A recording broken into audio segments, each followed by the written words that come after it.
Welcome to the Young CPA Success Show. If you're a young accounting professional, this podcast is your ultimate guide to navigating your early career. Join us as we share valuable insights, expert advice, and practical tips to help you kickstart your path to success and excel in the accounting industry. Let's embark on this exciting accounting journey together. Hannah, when was the last time you took an inventory of your closet? Geez, Joey, I don't know. It's been a while. I feel like though how I look at my closet today has shifted from how I looked at my closet years ago. So the inventory of such would be a very different process than the last time that I had done it. I can say that for sure. But it's definitely been a while. So let me tell you the backstory to that question, because I kind of led into a question. I was doing something called hiding the cookie, where I'm hiding this cookie behind my back to try to get you to take the bait. So it's obviously puffy vest season here in Albuquerque, which means the weather is changing, right? It's a little cooler. Producer Rob is jealous because he's sweating down in Jacksonville, but we're up here in our sweaters doing our thing, looking at how all this was going. So we kind of start changing out our clothes and making sure everything's okay. And usually around this time of year is when we start looking at what clothes we want to donate. Either it doesn't fit anymore, or it's not quite the right style or something.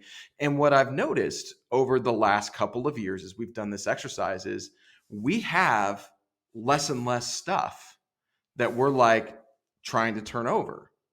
And it's partially, on purpose, because we've downsized a little bit and we've tried to minimize some certain things. But it's also a reflection of the fact that 4 or 5 years ago, we started shifting into a different mindset as consumers. We stopped wanting things like fast fashion. You go and you just grab something from H&M, or you grab something from Forever 21 if you're my wife, or whatever that happens to be. And you wear it a couple times and then it either intentionally falls apart or you're just like, yeah, I just don't have a reason to do that anymore. And we've moved into things where it's like, I want some more evergreen stuff that I'm going to have versatility, because we care as consumers a lot about sustainability and minimizing our footprint. And that's kind of where we wanted to kind of think about how that's impacting our lives as consumers, and then how businesses are responding to widespread changes in that across the marketplace. I feel like for me as a consumer, it has definitely shifted. So even what I mean is how I look at my closet today is different than how I look at my closet years ago. I didn't care where my clothes came from. I probably was just buying the cheapest thing that I could find. I refer to that era of buying clothes as I was buying disposable clothing. Now I care a lot more about how these pieces are being made and their origin story and things of that nature. Whereas I didn't care about that before. Like, my values as a consumer have definitely shifted. So it's been interesting to see how the market has also shifted as a result of our generation's values changing in that regard in a lot of different ways. I feel like my values, not even just in clothes, but in the food that I eat too. Yeah. We were just having a whole conversation, about the sourcing of food and being able to trust where that came from. And that is also hard as a consumer, is to be able to trust that, hey, if something says it's grass-fed, or hey, it's sustainably sourced, is it sustainably sourced? At surface level, I'd like to think that I could trust that, but can we as consumers trust that when they say it is, that it actually is? I don't know. I mean, I can think of a couple of different things. Like, I used to joke all the time that, when I was living in Texas, they'd advertise Hatch green chilies in Texas. And I'd be like, oh, cool. And they're like, yeah, Hatch green chilies, these came from California. And I'm like, no, you don't understand. Like, Hatch is not a brand. Yeah. Hatch is a place. You only have Hatch green chili if it's from Hatch, New Mexico. But there's so many things, like with marketing and buzzwords and things. And these companies are smart. They understand, like, this is a trend. This is where people are moving towards. And I think it's more than a trend. I think it's a movement. Like, one of my favorite things to watch on like the Instagram reels and TikTok reels, like when I just want to zone out for a little bit, like, I love these like van life people who are just like, I have no attachments. Like everything that I need is just like right here in this little camper van. And I'm like, I'm 6'2", 215. I don't know how I'm going to fit in one of these, but I aspire to. I aspire to have that level of freedom in that. And I think there's so many things from like, not just those, but like all the consumable goods. Like, our style's gotten more minimalist as we've thought about like wanting things that are super sustainable. Our food, we stopped going to the local Kroger store. We stopped going to these things. We shop now mostly at, local co-ops and things like that, where we're trying to get a little bit closer in the supply chain to where the food's actually coming from. But, there's so many things that it's really, really, really hard to kind of get rid of the noise of what's marketing and get back to the truth. And I think consumers are really pushing for more truth telling from Mhm. our companies. And I think our companies are responding because they're realizing that if we're, true to this and we show people that this is how we're doing, there's a market for that and it's profitable. They can make a business off of that Absolutely. entire position. Absolutely. And I think there's a level of due diligence that we have as accountants, especially as we come in contact with companies that want to prioritize these Mhm. ESG initiatives to make sure that we are reporting these in the most accurate way, that we're providing the most accurate financial metrics around this, because we know that there is a level of responsibility that we have to the consumer to be Mhm. sure that we're arming us, our peers, with the right information to make the best decisions for us and where Mhm. our personal ESG values stand as well. So that's such a great point, because that was I did not really understand. Like, I know what ESG is. Just for the record, it's environmental, social, and governance. Hmm. What I didn't really understand about this was like, this is not like, these metrics are not trying to provide a value proposition. They're not trying to tell you right from wrong or anything. It really reminds me a lot of an audit, where we're just saying Hmm. like, hey, we're not telling you whether these financials are good or bad. Sure. We're just giving you an opinion on, hey, what they say they did is kind of what they did. So if they say they did poorly, they did poorly. That's kind of what some of these ESG initiatives are moving towards. And it reminds me a bit of the Wild West, where I feel like we're kind of, it reminds like a little bit like cryptocurrency, where it's like, we know that there's some regulatory need here. We just haven't quite figured out how to separate like what's actionable from companies and what the marketing is. Hmm. But that is sort of the preface for our episode this week, which was with Kai Gray, who's with Motive ESG. And I really enjoyed our conversation with Kai. I thought it was a great, I mean, we spent a lot longer than we normally do talking about a pretty heavy subject, which speaks a Yeah. lot to him and what he brought to the table. Yeah, I thoroughly enjoyed our conversation with Kai. I walked away from that conversation feeling more educated on the Mhm. topic, feeling more empowered to have those conversations with my clients, Mhm. to actually want to dive in and learn more about it, and how I can best advise my clients in that way. Because here's the thing, after that conversation, it just really brought to light for me that ESG and the topics surrounding ESG are not going away. If Mm-mm. anything, they're going to, I think, be brought more and more to the forefront, especially as there's more regulation around some of these pieces that need it. And I think if we as accountants can get in front of that, stay educated, be where we can be thought leaders in this way, Mhm. that'll provide a whole new avenue of services that we can provide for our clients. Yeah, I mean, thinking about how like younger CPAs could get involved in this, like if you're someone who's like really passionate about things like the environment, or you're really passionate with social issues, making sure that you've got, all of the things handled correctly in your organization. Kai mentioned training a lot, which is something, Hannah, that's like really near and dear to our heart, because that's where we Mhm. spend a lot of our time, is working on training. If you're someone who's really, really invested in that as a young CPA, this is a really interesting future and a really interesting place to maybe think about, could I specialize in something like this? Could I become the type of accountant who helps businesses not only understand the ROI of these initiatives and the value behind this type of reporting, but maybe you get into something down the road where you're say like, I'm involved with measuring compliance, or I'm involved with helping companies get into compliance with new regulations. So I think this is a really fascinating field that's, all to your point, only going to expand. I think there's also an opportunity for us getting educated in such a way that we can then educate our clients, because as this becomes more important for consumers, our clients are going to have to then become educated in this as well, so that way they can decide where they lay on the spectrum of ESG and what they want to prioritize and what they don't want to prioritize. So there's some importance in that piece as well, and being able to truly guide them towards their goals in this particular field. So I'm excited for y'all to dig into this episode with us with Kai. I feel like you're also going to end feeling like you're more empowered to learn more about ESG and walk away feeling a little bit more educated. So I'm excited for our listeners to tune in. Yeah, figured we'd spend a few minutes here just kind of chatting and learning a bit about you and sort of what's going on and what you're hoping to get out of this for your audience, and what you're hoping our audience gets out of it, and then we can kind of roll into it.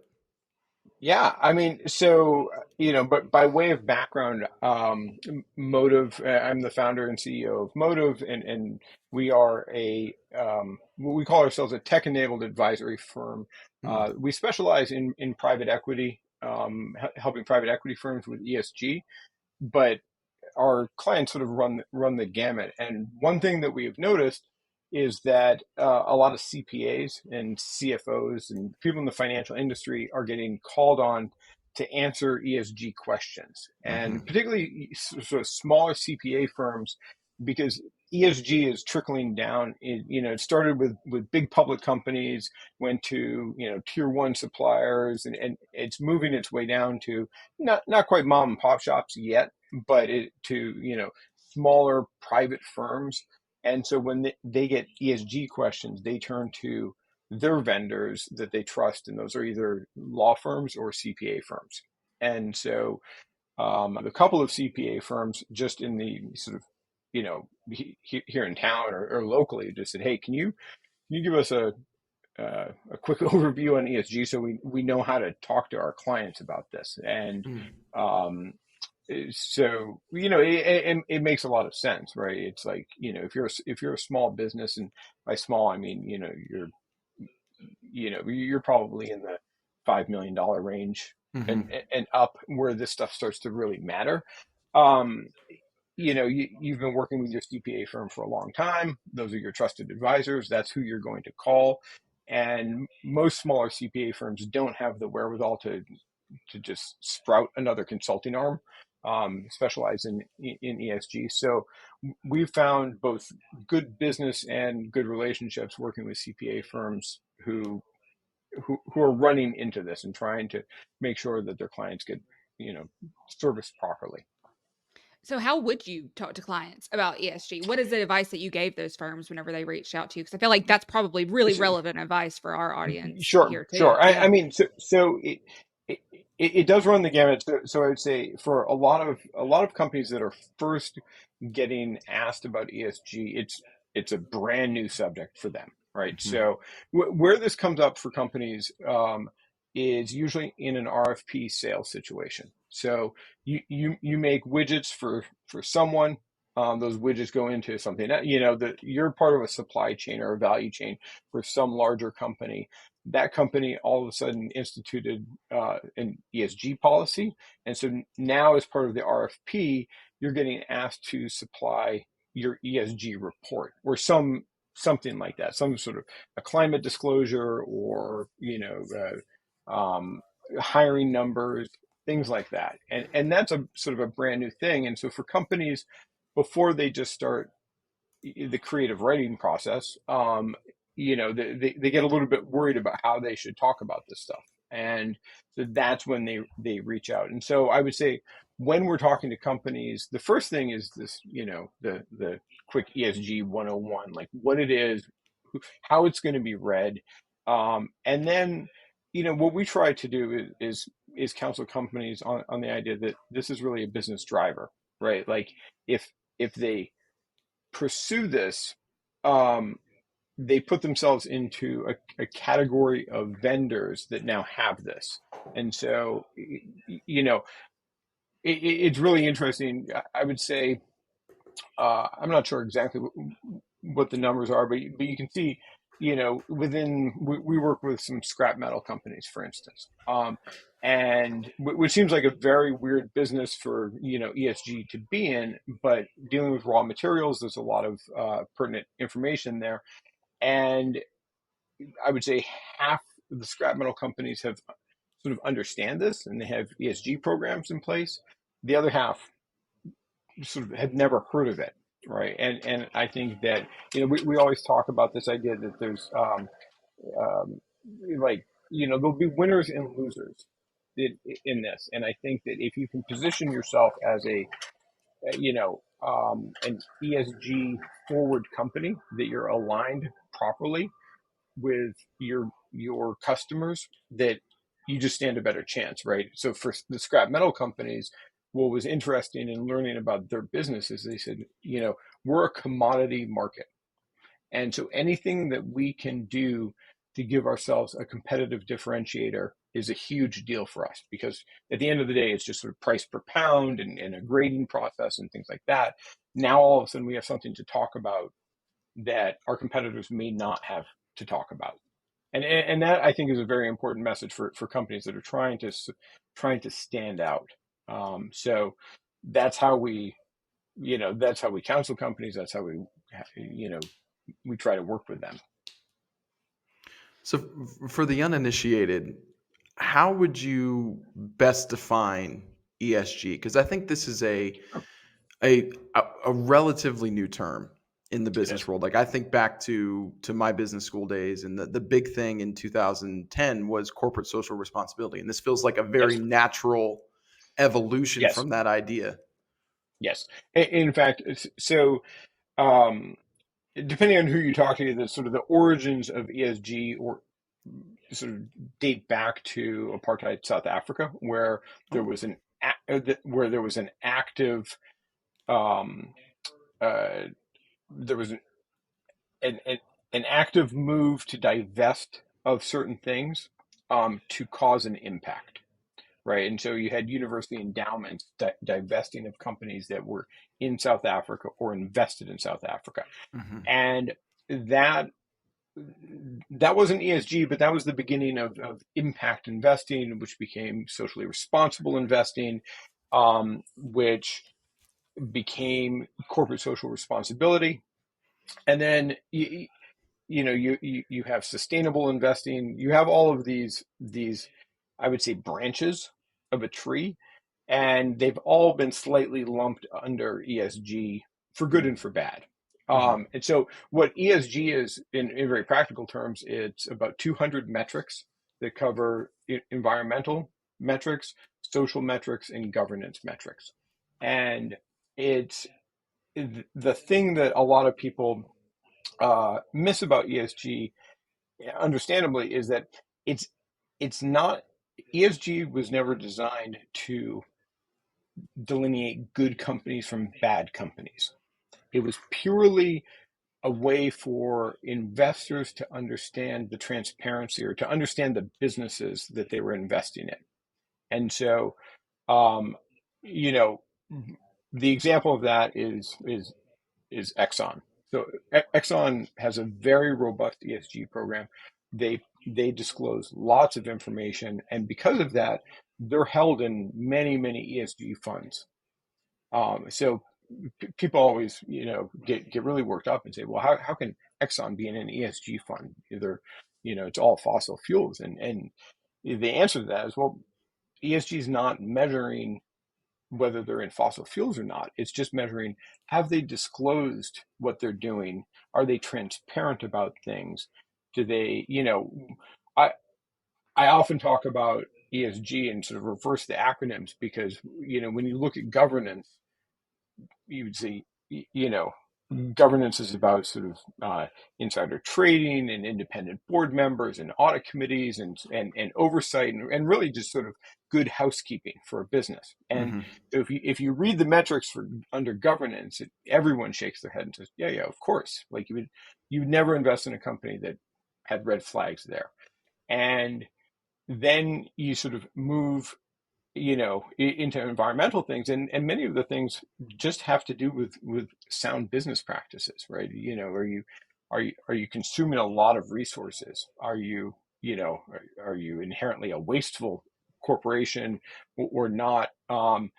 And I think social is the area that has sort of the most stigma about it and has become sort of the political football here. But the reality is the social part really concerns itself with employee training, sort of wellness, safety, things of that nature. And so when I look at a company's ESG report, what I'm looking for is the level of detail that they can provide.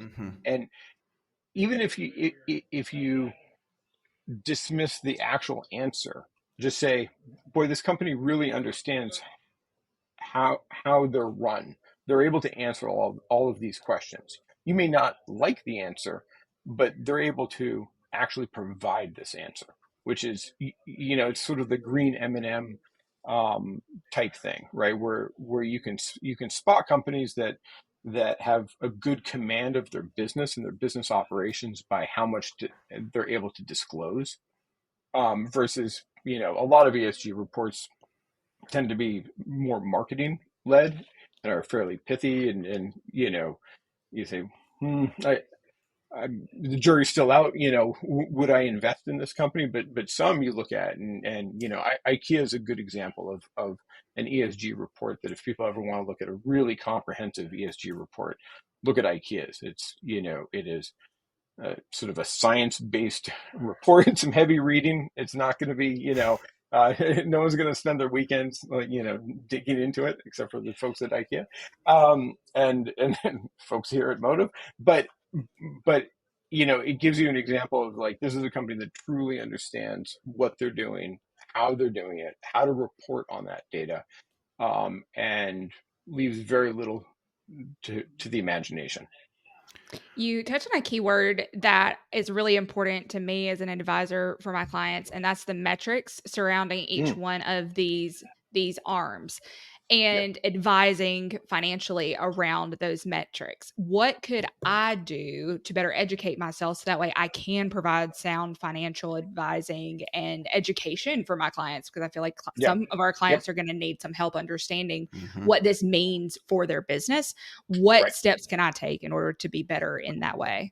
That's a very good question. So I think ESG is really based around the notion of materiality, and materiality boils down to sort of a contextual situation. You're a company in an industry, and I think one thing that is hard about ESG, especially when you go to Yahoo Finance and you look at sort of a score, one rolled up score, it's very, very difficult to make heads or tails of that, because two different companies in different industries have very different material issues, right? So it could be a company with a very sort of a large labor force will have very different issues than a company with a small labor force, but maybe it's dealing in a lot of raw materials or in a slightly sort of controversial area. And so I think that the first step always, and anytime we have a new client, the first thing we do is really try to understand the industry, like what's truly important to this industry, and how can we sort of narrow down the list of metrics that are important. Because something that we see routinely is, especially when we come into an engagement that's sort of halfway done, sort of in the middle, and people are getting frustrated. It's okay. We did all these surveys. We talked to stakeholders and employees and management, and listen, we've narrowed down the list of these 45 topics we have to focus on. And it's like the reality is, you're not going to be able to focus on 45, and there's not going to be 45 things that actually move the needle. There's probably 3, 4, 5 things that you can actually focus on and are important. So we were working with a company that was on the smaller side, and they had, their number one priority was to electrify their fleet of vehicles, which you say, okay, well, that's an admirable goal. How big is your fleet? They said, we have 11 cars. Well, okay, that's not going to help anyone. That's not going to help you. You're going to spend a lot of capital sort of buying new cars. You're not making much of a dent in your emissions because you're not, these are not sort of like, you're not running a transport company with thousands of diesel engines and whatnot. And we said, it feels good, it sounds good, but it's actually not important to your business, and it's not going to help your business. It's not going to help the environment. It's not, it's sort of, it's one of these things that they said, well, shouldn't we be, there's a big push to electrify everything. It's like, yeah, but for you guys, that's not important right now, right?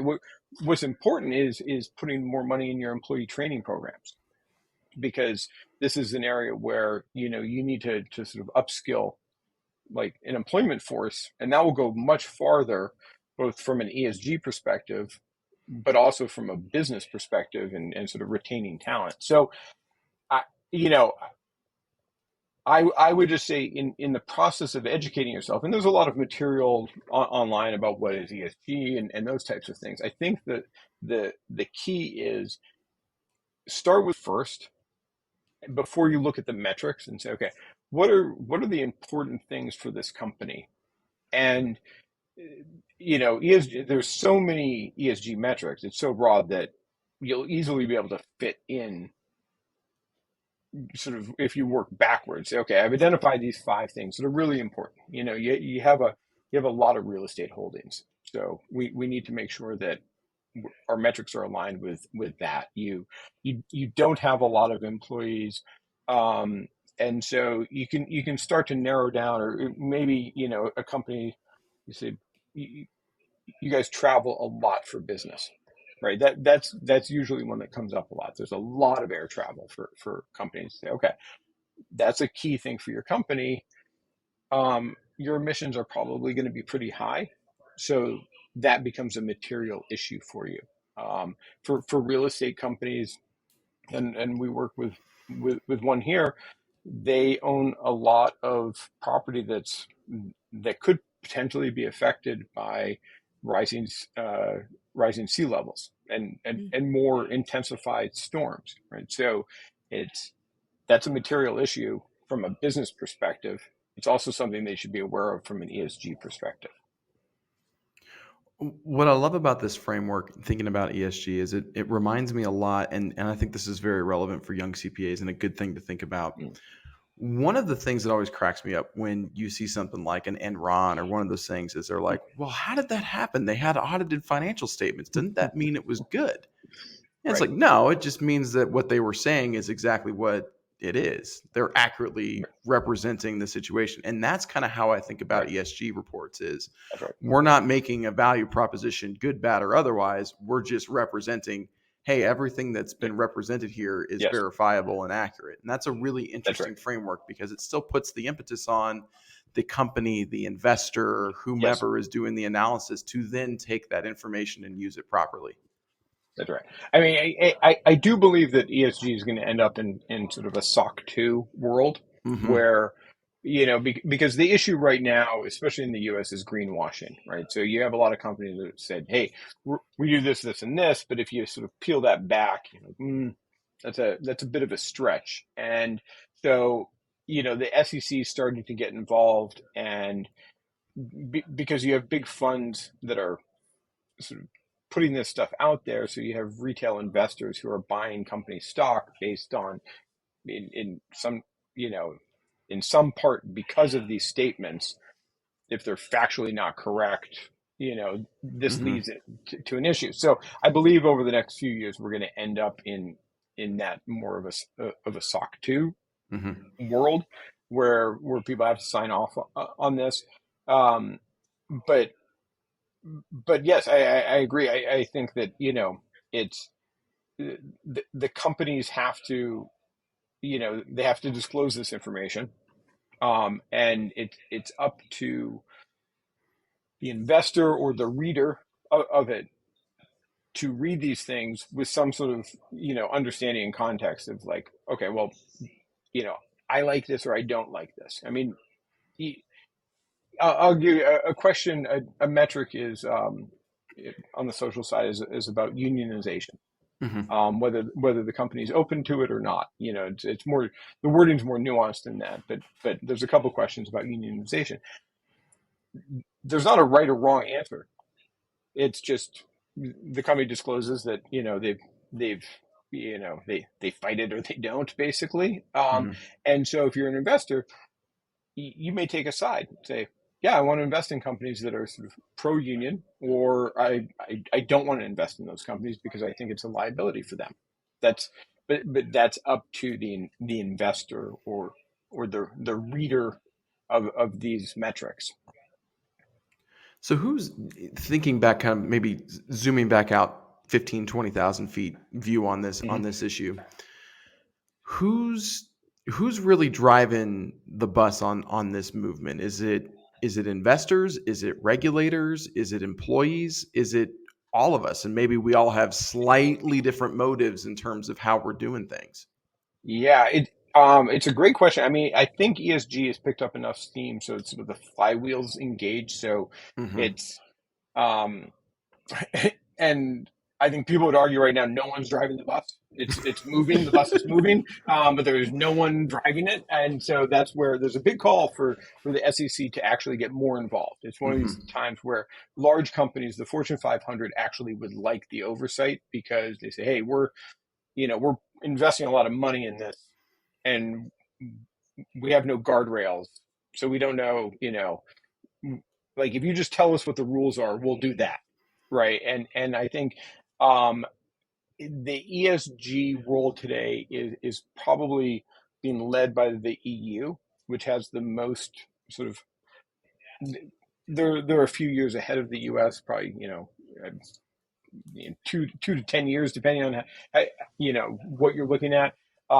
They have started to enact regulations around disclosure that have teeth in them. The EU taxonomy is a much more defined. This is what, when you say this is what it means. When you say this, and I think that my guess is that the US is going to start to adopt more of that. And continue to look at the EU.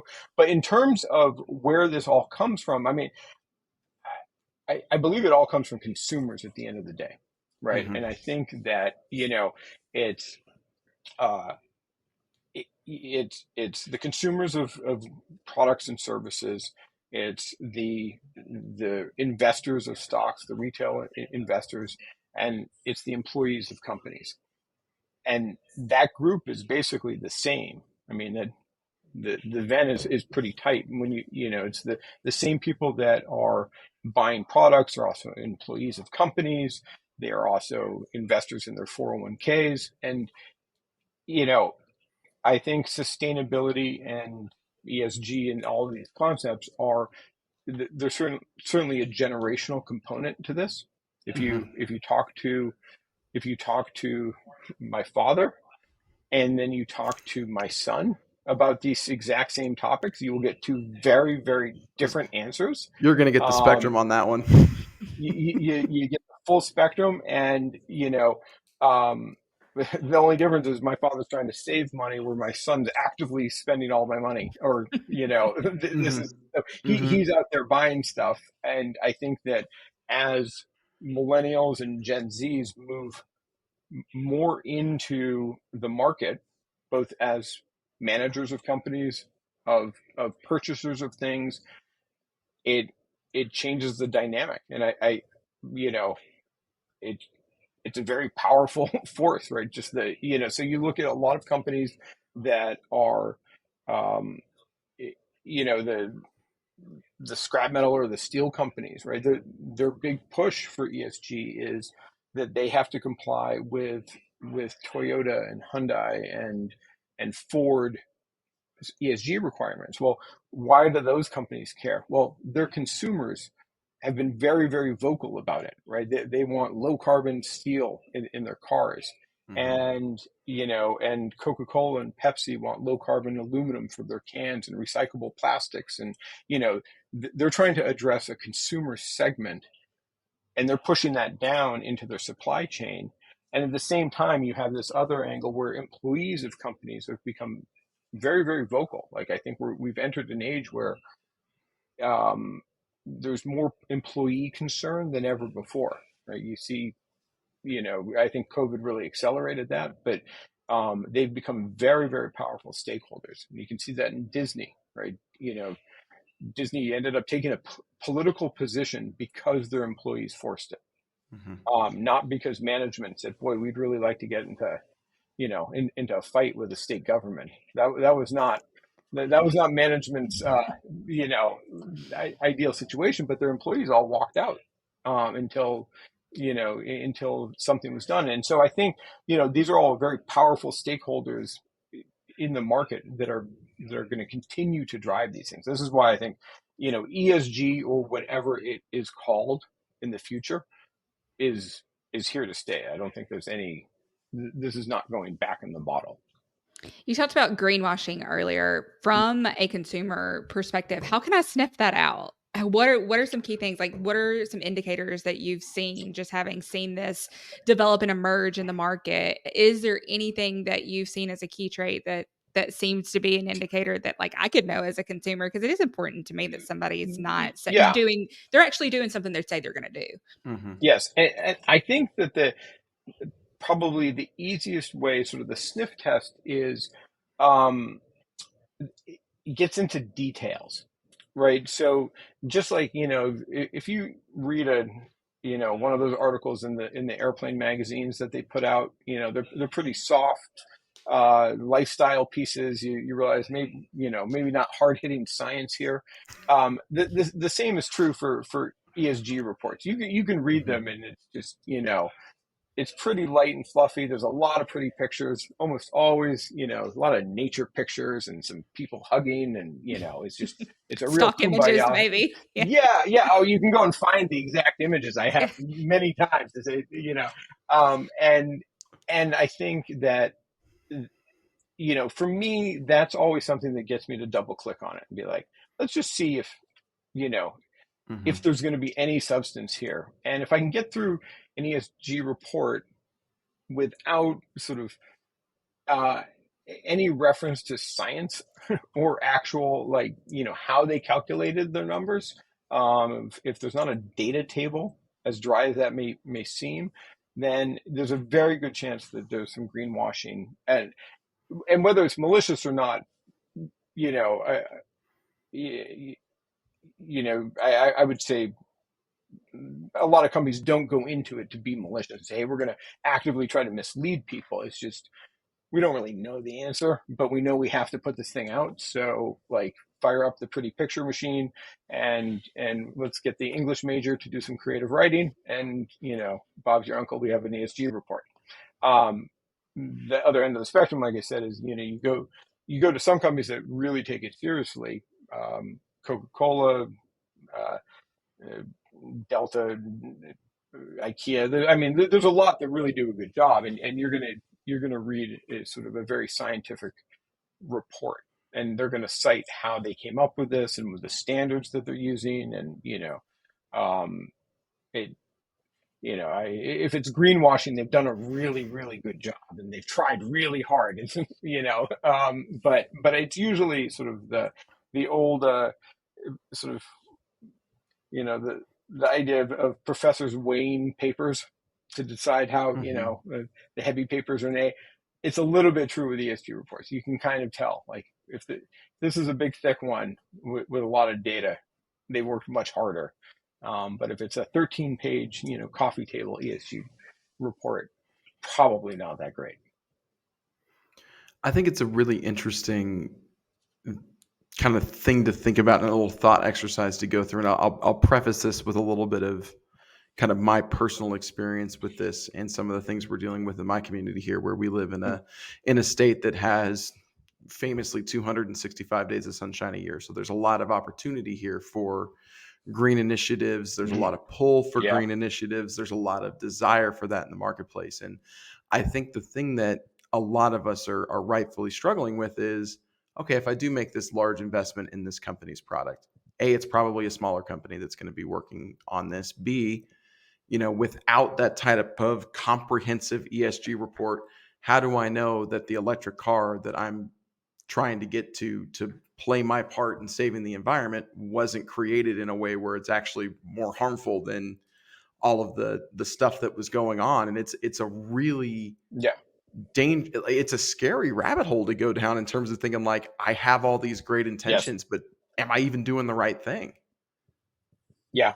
No, I totally agree, and I feel that on a daily basis, right? Yeah, I mean, I Mm-hmm. think that if you think too hard about what goes into your phone, and you understand where the minerals get sourced and how they Mm-hmm. get sourced, you're not going to want to use your phone ever again, right? And I think that it's like, um, I have a I have a Tesla, and I'm fully aware of how where lithium comes from, Mm-hmm. and I think today I read something very topical, but a mining company is trying to mine an ancient volcano in the Nevada Nevada Oregon border, which may contain more lithium than has ever been found before. Which would be a huge boon to the battery industry, but to actually mine it is going to be an ecological disaster. It sounds like, right? So you do get into this. Is this better than that? And you know, it's I mean, sadly, I wish I had a more definitive answer. I think the answer is we don't really know, and it Yeah. really, one thing that's important when you talk about electrification, you're talking about the reduction of greenhouse gas emissions, Mm-hmm. and so you say, okay, yes, electric vehicles do reduce greenhouse gas emissions. Period.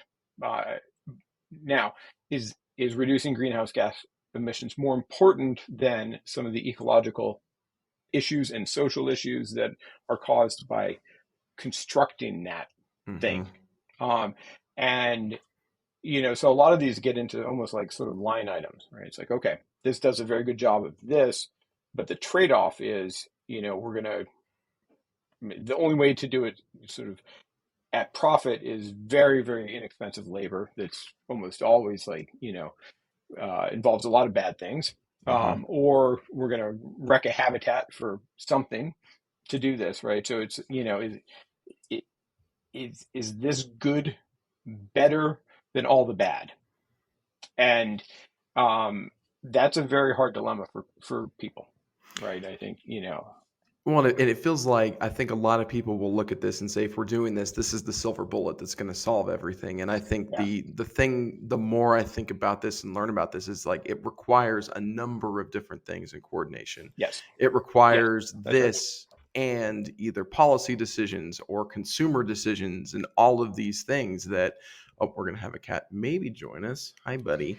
You're going to see a tail walk across your screen. He's very interested in this because as long as he gets Of his course. premium ocean whitefish in a sustainable manner, Yeah, he yes, is that's very, right. There very you go. happy. That's right. But it's it Um, it's one of those things where I think a lot of, again, the intentions are great, but it's yeah, to what Hannah was saying earlier. We've got to know and learn and understand how to not only read and digest these reports, but also what they mean in the practical stuff. And this is the question that was all a preamble to this question. Where do you think the education needs to come in mm. on this? When should we start educating people about this? How should we start educating? Is it a high school thing, a college thing? How do we start getting people to think about this and understand what we're looking at?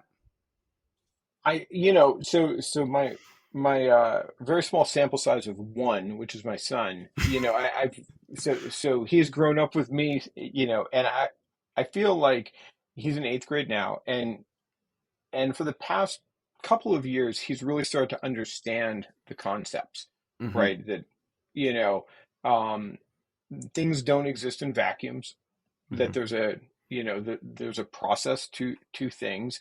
And so I feel like he's receptive to this he's learning it at school. He gets a huge dose of it at home, unfortunately for him. But I think we need to start incorporating these ideas, particularly supply chain, right? Supply chain is a huge, huge issue that just doesn't get talked about in high schools or elementary schools or anything. But the reality is, like, supply chains run the world.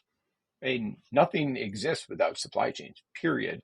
And that's very true of ESG, right? All ESG programs have the majority of ESG programs are about supply chains, managing supply chains. And I think that, a lot of people don't know where their thing came from.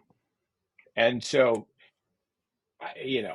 again, I have no data to back this up, but like, I would love to see a more robust education just on supply chains. I think it helps people immensely make those decisions, because now you have a little bit of context and you say, oh, it's like people are trying to understand where their food comes from, right? And it's another supply chain, but that was the example now, I was going to bring was, yeah, that's the number one thing I think of when I think about not right. understanding the supply chain is, I didn't know that until I had to do my first job in public accounting and had to go audit a feedlot. And then Yeah, it's like, yeah, that's right. I get it now. Makes you a vegetarian for a week. It's like, it's one of Have those been things. for about 6 years because of that Yeah, see, experience. that's right. I mean, I think when people start to understand how things get to their house, it's not, Amazon does not make them in a magic factory and, and just deliver them. It's like, no, a bunch of things happened, and, you know, and some good and some bad. I will say the companies that do well in ESG score high usually have a very, very well run supply chain. Mm-hmm. Right. There's not, like, that's not by accident. And so I think, teaching people how these things come to be is um, would probably be the single greatest thing you could do to, like, educate people, because then all of a sudden all of the metrics make sense, Mm-hmm. right? You're like, oh, okay, so you know um, the emissions or the training, or I mean, the governance probably not as much. That's just that is more, the governance is more an accounting uh, function. But I Mm-hmm. think that starting kids on um, learning about that is actually more beneficial than teaching kids the sort of the right and wrong version. Is like, um, greenhouse gas emissions are causing the planet to warm and sea levels rise. So the answer, of course, is like, well, that's bad. We should stop that, right? And so my son's very much, I take a lot of heat every time I do something that he thinks is, not in the right direction. But it lacks a lot of context. It's like, well, how do we stop doing that, That's true. right? And Like, in I mean, talking about this, I feel like we all have our own internal set of ESG values to some degree, and right and wrong can be very relative whenever it comes to having yes, our own values in this. So, like, what might feel yes, right for me and my ESG values, I guess is what I'm yeah, calling this here, maybe another name yes, for it, no, might that's be right, very different for somebody else. And yeah, garnering conversations, intentional conversations with our kids about that, I feel like is going to be very, very important in terms of making them yes, successful yes, employees for somebody one day, yes, in terms of that's the right, future that's of right, these companies and how they're being ran. I feel like I need to do and can do more work in this field specifically, and just developing my education and knowledge around this. And so we have an opportunity with our kids to make this look a lot different for them versus us as adults having to go back and do this education yes. piece. Well, I mean, to that, it's a great point, and I think, you know we're now in the era where information is plentiful, right? And we have access to just about all the information if you really dig, right? This is also what makes ESG possible, but and I think that this is what makes sort of the employee voice more powerful, is just now all of the information's out there for everyone globally, right? So, you can find out about companies in Japan and how well they treat their workers, and, the list goes on and on. And it's, but that same information overload, if people don't understand how things are made or what's good or bad, it's very easy to be influenced by TikTok videos, right? Hmm. Or, just think about fast fashion, just that alone, right? Which is a huge industry, particularly on social media. If people understood what happens to make a shirt for $1, and who, what that supply chain's like, it's, a lot of people I think would have issues, and they wouldn't want to buy that shirt, right? So, um, The thing that gives me hope about this is, historically, capitalism as a mechanism hasn't always been the greatest at self-governance in this regard. We talk a lot in economics classes about the tragedy of the commons and what happens when right, individually profit maximizing firms all go after the same resources at once, and the downside of that. And what gives me a lot of hope for the future here is we're starting to build in infrastructure and mechanisms for people to be able to say, you know what, no, we understand that there's additional stakeholders here beyond just our shareholders and those things that have to be factored in if we want sustainability, if we want right, this to continue. And the fact that people are even talking about this and thinking about this is something that gives yeah. me a lot of hope for the future, because that this wasn't something we were doing in 1970. This is a No. relatively new phenomenon. I think, in business school, we were, sort of, it's pounded into us, the goal of a business is to increase shareholder value. That Yep. was it, right? Like, Maximize if you learn maximize nothing, return. that's right. And I think that, um, and so there's been, there's obviously a huge debate right now about that. Hmm. For me, the thing I take hope, where I'm hopeful about this, is that I don't think it's as big of a decision as is being debated, because right now, um, the companies that are doing well are being rewarded. So, Hmm. so I think you can actually almost stick to that adage, and it still works, right? If you're trying to maximize shareholder return and value, you should be doing these things, right? You are going to garner, you are going to be more efficient, you're going to have, less turnover, you're going to have a more productive workforce. The list goes on and on, right? And so it's like, yeah, all of those things happen to also maximize shareholder value. So we can stick with that. Hmm. Um,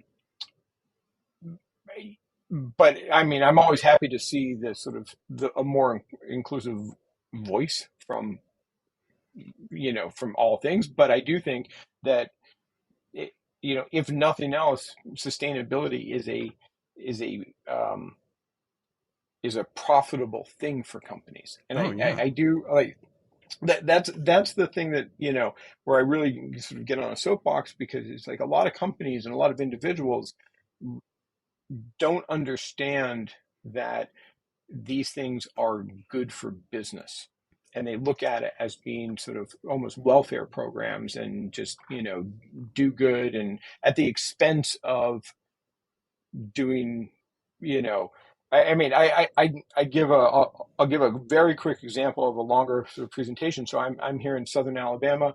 There's a very large aluminum manufacturer moving in. They've committed to building a $2.5 billion facility here, and employing 1,000 people with an average salary of $65,000 a year. In the area that they're moving into, that's 3 times the average salary of anyone there. And what was interesting is that, even in their press release, they said that, they will be producing low carbon aluminum, because all of their customers are demanding it, and they're going to make their factory a renewable, fully 100% renewable energy factory, which is a real feat for a metal. Aluminum takes a lot of energy, and we're often a place where there's, offshore drilling, not within eyesight, but close to it, right? So it, that was amazing. And what I try to show people is that, here's a company reacting to the market, producing low carbon aluminum, they're not doing it for charity, right? They plan on making lots of money doing it. In the process, they're going to inject $65 million a year into the very local economy, plus $2.5 billion to build this thing. So as a community, we all win, right? This is, if you're a car salesperson, you're going to sell a lot more cars. And, if you're a mortgage broker, insurance salesman, whatever it is, you're going to make a lot more money now. And it's all because of this sort of circular effect of, right, this company's doing this to produce a more sustainable product because their customers want it, because that company's customers demand it, right? Mm-hmm. So it's big business. And it's, I think, a huge oversight for people to look at this and say, oh, this is at the expense of profit. Like, we're doing this, and it's like, yeah, it's at the expense of short-term profit. Mm-hmm. Well, it's the what do we call it? The agency problem that we've always talked about in business, right? Where it's like there's the temptation of that short-term gain, that quick bonus for the managers, the things that are going there versus the long-term vision of this is where society is going, and we're creating an infrastructure with which we can react to it. That's right. If you want to be a 100-year company, you forget ESG. You just need to do these things, right? Like, you won't be here in 100 years if you don't do these things. So you mentioned, and we usually like to wrap up with something, and this has been kind of not a heavier topic, but there's lots of implications here. There's lots of ripple effects and opportunities for people to feel a certain way about things. We usually like to end with something light, and you mentioned that there's about 40 metrics, and I'm going to ask you to do something that Hannah and I always like to joke about. Like, we all say we love our kids the same, but we all have a favorite kid, right? That's why I just had one. Yeah. So you really have a favorite kid? Yeah. It's bad when he's not. Oh, sorry. Go ahead. I said it's bad when he's not my favorite. Of those 40 metrics, which one would you say is your favorite? Is there one that you like really, really just like hone in on and like, this is my baby, this is my child, I love this metric more than anything else? I mentioned it earlier, and I said it a lot because I like it. I think that employee training for me is the one where, when I look at it, I think, like, here's a company that's going to retain a more talented workforce than all of their competitors. Especially, so a lot of times when you see this, there's a huge discrepancy between one company and their peers. A lot of the other metrics, within an industry will be generally they'll all be relative, right? And there won't be huge outliers. But the training, the dollar per employee in annual training, sometimes you'll see, one company will be 3 or 4 times higher than their peers average. And I would think, boy, that's a company that is much better positioned, right? Their employees are going to, inherently happier employees, longer tenures, easier to recruit.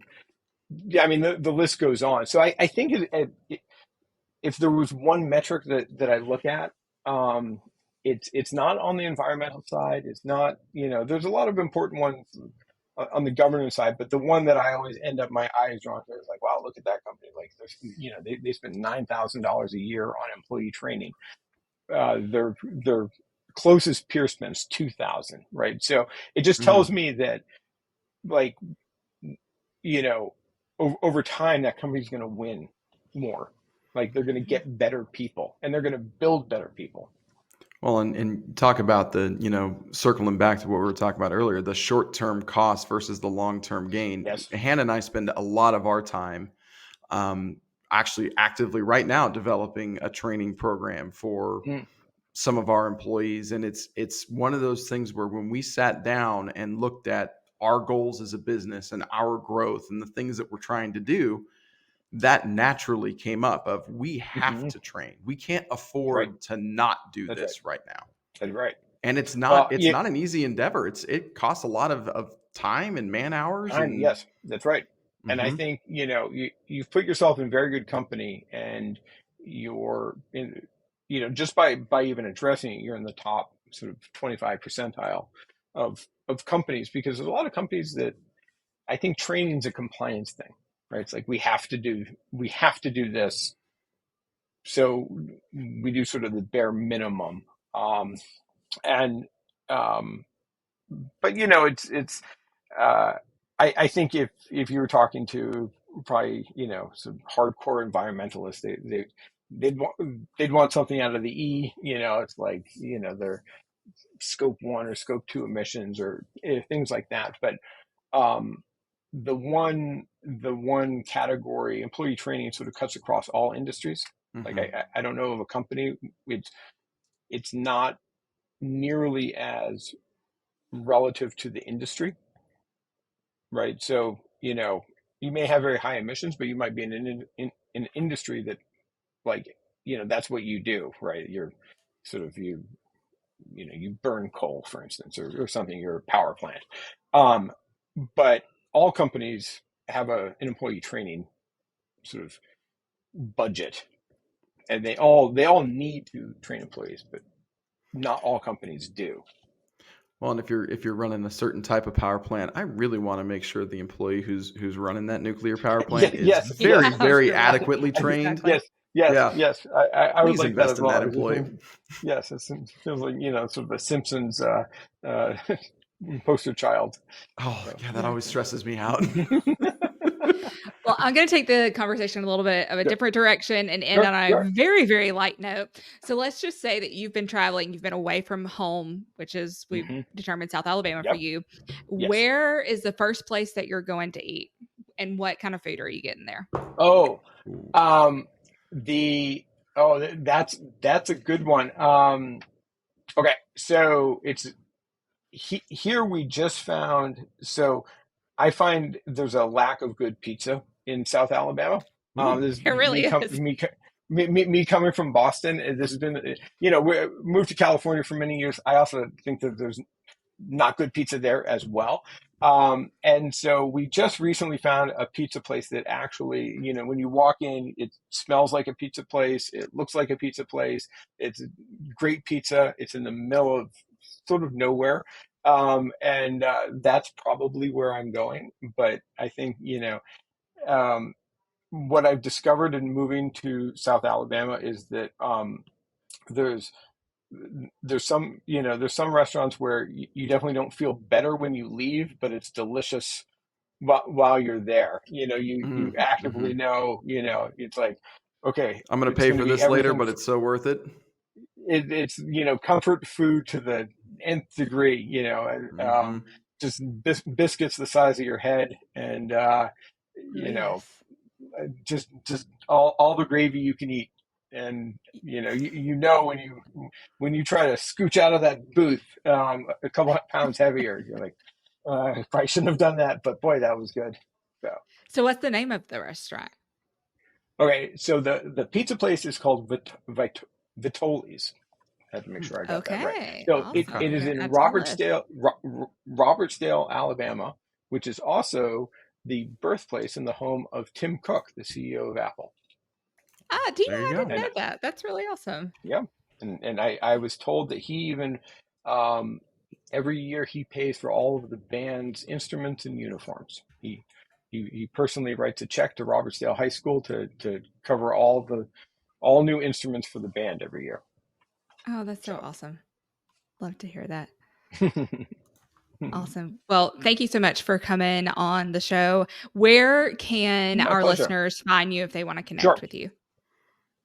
Absolutely. So the easiest thing is our website, which is just www.esgmotive.com.